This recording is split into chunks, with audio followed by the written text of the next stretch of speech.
I was just wanting to make a video also on with these teardrops and these builds on the door. A lot of people um, talk a lot about whether to build the door or to buy the door. And you can see here I built the door.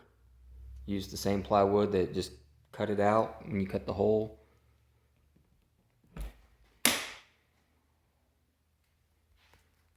And put a latch on it and went extra thick, used a piece of angle, put carpet on it, and put a window in it.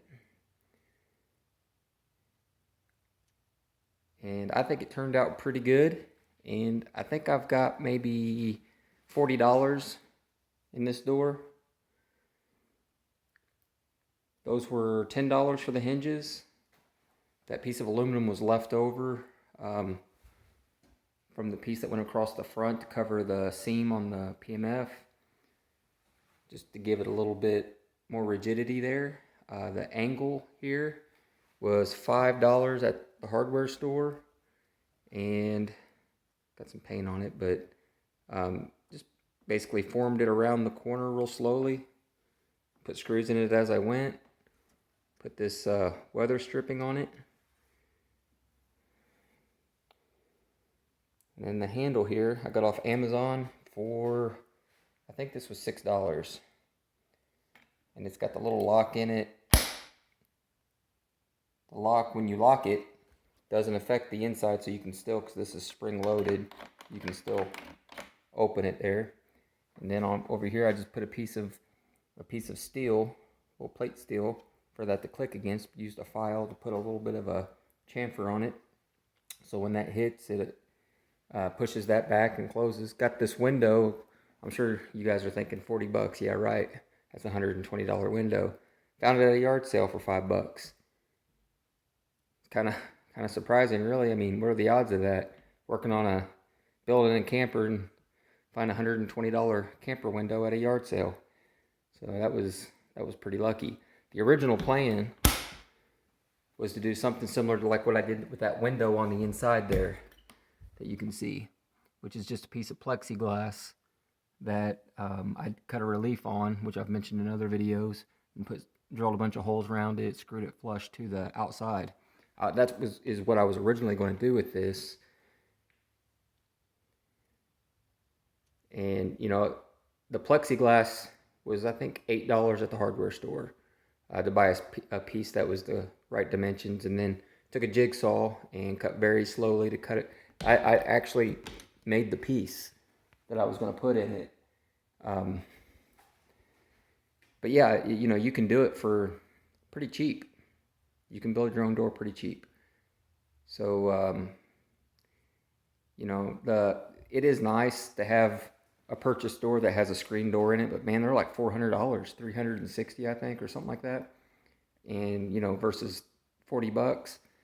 If you've got any type of, you know, mechanical ability, which I would think you would have if you're building a teardrop camper, go for it, you know. I would suggest, if you're going to do it, make the hole to where if you want to back out and go the purchase route, make it so that the hole is at least small enough or the same size that you can go back and add a purchase door.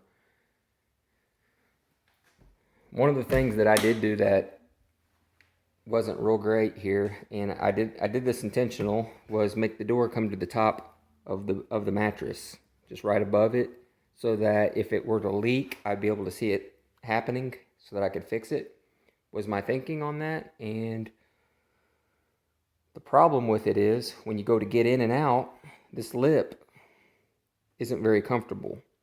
So, as you know, I made in it, this is 1/2 inch pressure treated plywood, but I did put a piece of 1 inch poplar right here. This was a piece of fence board that I had cut, made almost like kind of like a cradle or a saddle, I suppose, and used it was a 3/8 radius router bit to go around it, so that it kind of had a smooth, unsharp feel to it whenever you go over top of it. But still, it's not as comfortable as what I would imagine if I had brought this down below the mattress. That would have probably, at least a little bit, made it more comfortable getting in and out. but it's not horrible. And that's just my take on the homemade door versus the purchased door. Is go for it. You know, I mean, if you can, especially if you can pull some parts together, and you know, at a good price, go for it. And if it's not turning out the way you like it, then go down the road of purchasing a door, and just make sure that you set yourself up on the prep work of this, that you don't make your hole too big for a purchase door, or some funky odd shape where it ends up biting you later. That's my advice. So hope this helps, and thanks for watching.